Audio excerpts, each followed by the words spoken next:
জাহাঙ্গীর।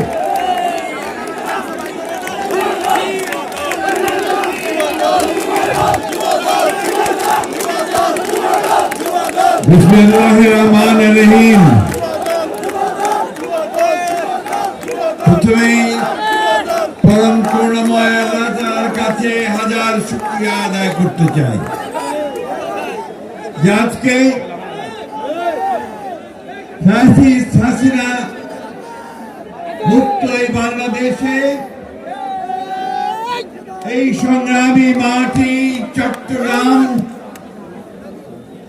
যে মাটি জন্ম দিয়েছে লাখো লাখো সৈনিকের, সেই চট্টগ্রামে আজকে মুক্ত পরিবেশে আমার তরুণদের সামনে দাঁড়িয়ে কথা বলবার সুযোগ পাওয়া যায়। প্রিয় তরুণ ভাইয়েরা, আমি আমার বক্তব্যের শুরুতেই সম্মান জানাতে চাই, স্মরণ করতে চাই আমাদের সেই মহান নেতা,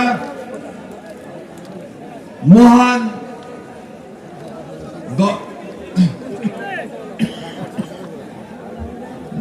পথ প্রদর্শক, মহান দার্শনিক শহীদ প্রেসিডেন্ট জিয়াউর রহমানের প্রতি, যিনি আপনাদের এই চট্টগ্রামে ঘোষণা দিয়েছিলেন বাংলাদেশের স্বাধীনতা।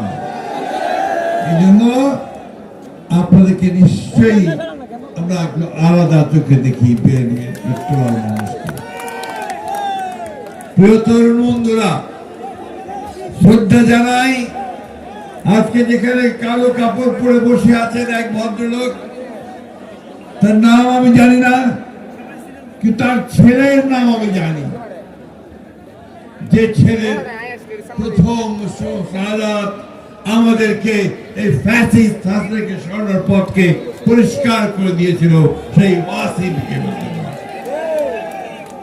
অসংখ্য মানুষ প্রাণ দিয়েছে, একজন দুইজন নয়, লক্ষ মানুষ তার নির্যাতিত হয়েছে, হাজার হাজার তরুণ প্রাণ দিয়েছে। দীর্ঘ 15 বছর ফ্যাসিস্ট হাসিনা আমাদের গোটা জাতির উপরে নির্যাতন চালিয়েছে।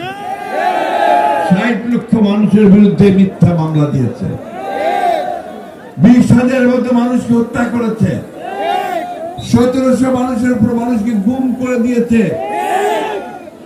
আজকে আমাদের সবচেয়ে প্রিয় নেত্রী দেশনেত্রী খালেদা জিয়াকে 6 বছর কারাগারে অন্তরীণ করে রেখেছিল বন্ধুরা।